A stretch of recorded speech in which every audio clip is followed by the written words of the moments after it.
Number 124, narrated Ubay bin Kabi, the Prophet said, once the Prophet Moses stood up and addressed Bani Israel. He was asked, who is the most learned man amongst the people? He said, I am the most learned. Allah admonished Moses as he did not attribute absolute knowledge to him, Allah. So Allah inspired to him, at the junction of the two seas there is a slave amongst my slaves who is more learned than you. Moses said, O my Lord! How can I meet him?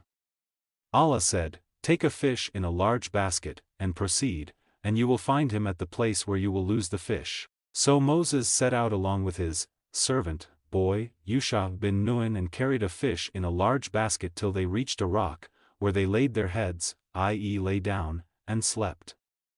The fish came out of the basket and it took its way into the sea as in a tunnel. So it was an amazing thing for both Moses and his servant, boy. They proceeded for the rest of that night and the following day. When the day broke, Moses said to his servant, boy, bring us our early meal. No doubt, we have suffered much fatigue in this journey.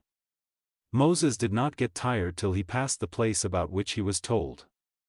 There the servant, boy told Moses, do you remember when we betook ourselves to the rock? I indeed forgot the fish. Moses remarked, that is what we have been seeking. So they went back retracing their footsteps, till they reached the rock. There they saw a man covered with a garment, or covering himself with his own garment. Moses greeted him. Al-Qadir replied saying, how do people greet each other in your land? Moses said, I am Moses. He asked, the Moses of Bani Israel?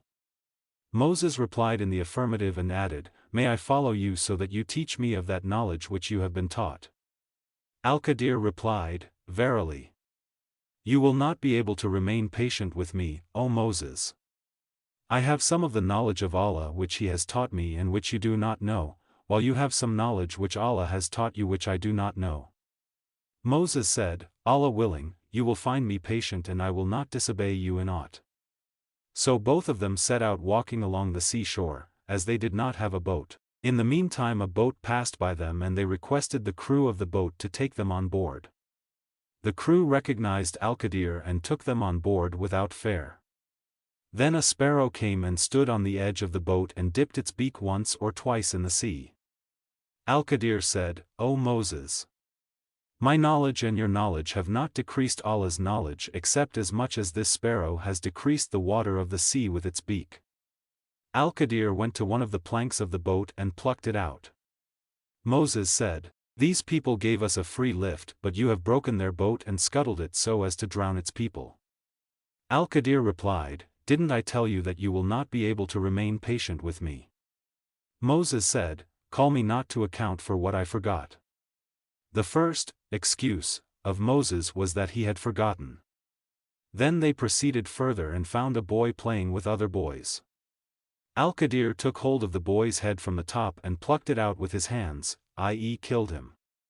Moses said, have you killed an innocent soul who has killed none? Al-Qadir replied, did I not tell you that you cannot remain patient with me? Then they both proceeded till when they came to the people of a town, they asked them for food, but they refused to entertain them. Then they found there a wall on the point of collapsing. Al-Qadir repaired it with his own hands. Moses said, if you had wished, surely you could have taken wages for it. Al-Qadir replied, this is the parting between you and me. The Prophet added, may Allah be merciful to Moses. Would that he could have been more patient to learn more about his story with Al-Qadir.